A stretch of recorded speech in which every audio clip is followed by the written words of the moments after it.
Hola, bendiciones hermanos y hermanas, bienvenidos a este nuevo día. Seguimos meditando en las Escrituras. Hoy vamos a leer los capítulos del 26 al 28 de esta segunda parte del libro de Crónicas.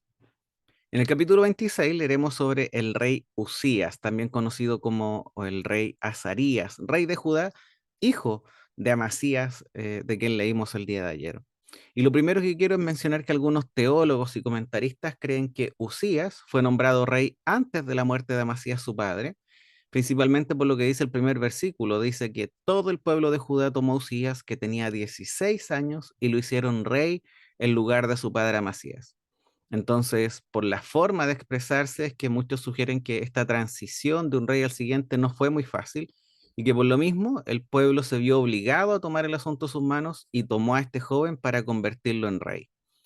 La derrota que leímos de Judá frente a Israel, sumado a la captura de Amasías y la devastación de las defensas de Jerusalén, debieron provocar desánimo y confusión en el reino del sur. Por lo tanto, para restaurar el orden y tal vez también porque incluso habían perdido la confianza en Amasías, el pueblo exigió que de inmediatamente Usías, su hijo, con tan solo 16 años de edad, se convirtiera en rey, incluso antes de la muerte de su padre. También algunos han sugerido que Amasías permaneció cautivo en Samaria hasta la muerte de Joás, tiempo en el cual el rey fue cautivo allá, pero después fue liberado. Entonces, de acuerdo con esta teoría, cuando regresa a Jerusalén, ya su hijo se encontraba gobernando, por lo tanto hay una especie de gobierno en conjunto por ambos, hasta que finalmente muere Amasías en manos de estos conspiradores que fueron los que terminaron dando muerte a Amasías. Así que este capítulo es muy interesante, nos narra de una forma especial la vida de este rey Usías, porque comienza relatándonos que hizo lo correcto ante los ojos de Dios, y después nos cuenta también que en base a esto, Dios lo va ayudando, lo va prosperando, va haciendo que las cosas funcionen bien en medio de su reinado, y pareciera que todo es prosperado. Pero nuevamente vemos un contraste respecto a cómo terminó su vida, y lo que sigue siendo una advertencia constante en nuestro caminar a no descuidarnos, a estar velando constantemente. Acá nos dice que este rey llegó a ser tan fuerte que su corazón se enalteció hasta corromperse. Vemos que su infidelidad es tomar un rol que no le pertenecía. Este quiso hacer algo que era exclusivo de los sacerdotes y que estaba escrito en la Torá, en la ley de Dios como un mandamiento, y este terminó rompiéndolo y terminó pagándolo muy caro. Nosotros ayer ya habíamos leído que el orgullo había corrompido la vida del rey Amasías, también lo mencionamos en el video, y tenemos que entender que el orgullo es un pecado terrible porque es un síntoma finalmente de una disposición mental que tiene el hombre desde la caída de Adán, pero que no está de acuerdo a la voluntad de Dios y que sobre todo nos enseña nuestro Señor. Nosotros podríamos decir que nacemos de cierta forma egocéntricos. De hecho, Lutero decía que el hombre se centra en su propia persona y que ese era uno de los principales problemas.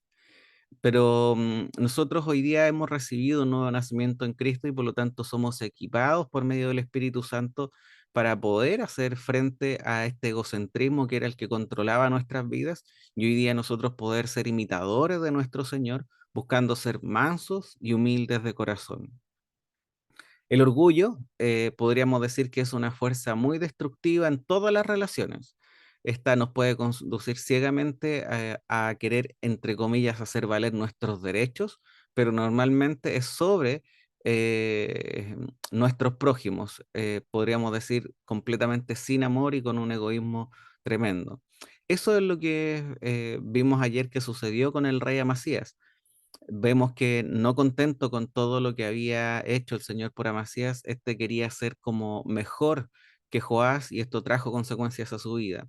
Pero lo que leeremos hoy día en su hijo, en el rey Usías, podríamos decir que es aún más grave, porque este orgullo lo llevó a romper su relación con Dios. Él, lo que vemos finalmente en este orgullo, en esta altivez de corazón de parte del rey Usías, terminó corrompiendo la forma en la cual él debía relacionarse con Dios. Él terminó corrompiendo la posición a la cual lo había llevado Dios. Así que es una buena reflexión y meditación el día de hoy, el pensar cómo un corazón enaltecido y orgulloso finalmente muestra cómo una persona es controlada por su egocentrismo, algo que nos hace mucho daño. De hecho, si pensamos bien, el egocentrismo lo que hace es ser absolutamente lo contrario a la humillación. Esto nosotros ya lo habíamos leído en otros relatos anteriores. Quizás el que podemos destacar es el que leímos en el libro de Números, cuando Coré se rebelaba contra Moisés porque él consideraba que él y su grupo eran santos ante Dios, y según le dice Moisés, Coré no se conformó con servir a Dios, sino que este anhelaba al sacerdocio también. De esta forma, él recibió un castigo único, en el cual fue tragado por la tierra vivo con los suyos. ¿Y por qué recuerdo esto? Porque creo que tanto el relato de Coré como el que leeremos hoy del rey Usías son un claro ejemplo de cómo se puede enaltecer un corazón, y el contraste, porque Dios desea un corazón humillado, no un corazón enaltecido, porque nosotros tenemos que entender que una posición enaltecida, o que nosotros nos enaltezcamos a nosotros mismos, no es lo que agrada al Señor. Así que siempre digo que es bueno recordar, a la luz de lo que aparece en el Nuevo Testamento. En este caso podemos recordar lo que nos dice nuestro Señor en Mateo, en el capítulo 23, versículo 12.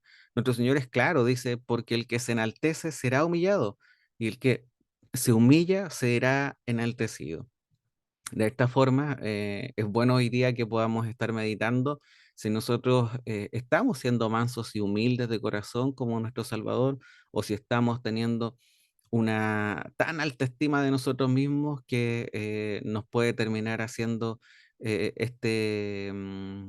muy similar a la vida que vamos a leer del rey Usías, y que finalmente estaríamos siendo controlados por nuestro egocentrismo en vez de ser controlados por el Espíritu del Señor.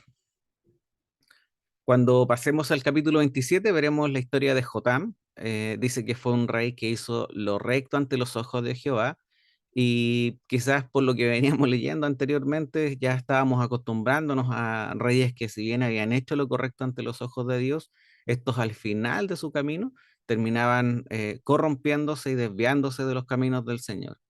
Sin embargo, acá nosotros finalmente vemos en Jotam una especie de interrupción a este modelo que era trágico, porque vemos que él hace lo recto, pero que se aferró a hacer lo recto hasta el fin. Acá nosotros tenemos a un hijo que siguió el mismo camino piadoso que su padre, pero que evitó el desvío impío que su padre había tomado después.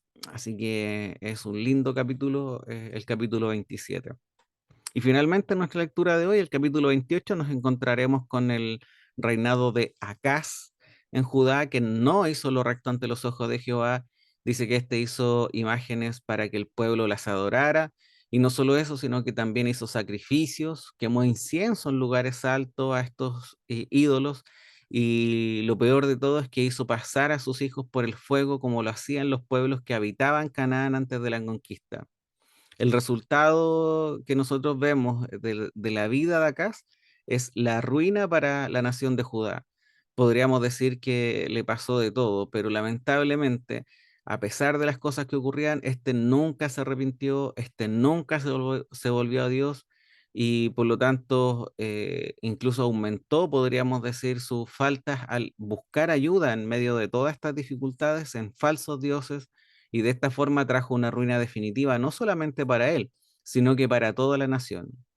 Podríamos decir que acá se mantiene en un grupo selecto de competidores de lo peor, si hablamos de los reyes de Judá. Sabemos muy bien que hay otro que quizás hizo cosas peores que este fue Manasés, su nieto. Pero ¿cuál es la diferencia? Es que Manasés vemos que se arrepintió al final de su vida. Al contrario, vemos en Acaz que no hay arrepentimiento, y él perseveró en su mal hasta sus últimos días. Así que tenemos que mirar lo grave que termina siendo la vida de Acaz, porque este terminó siendo una especie de promotor del mal en medio de su pueblo. Y el profeta Jeremías dice sobre este que era incurable. Así que a pesar de, si nosotros analizamos la historia de Acaz y vemos el contraste quizás con sus sucesores como Ezequías o Josías, vemos que estas prácticas idolátricas que promovió Acaz terminaron siendo tan fuertes en medio del pueblo que lo llevaron a su destrucción.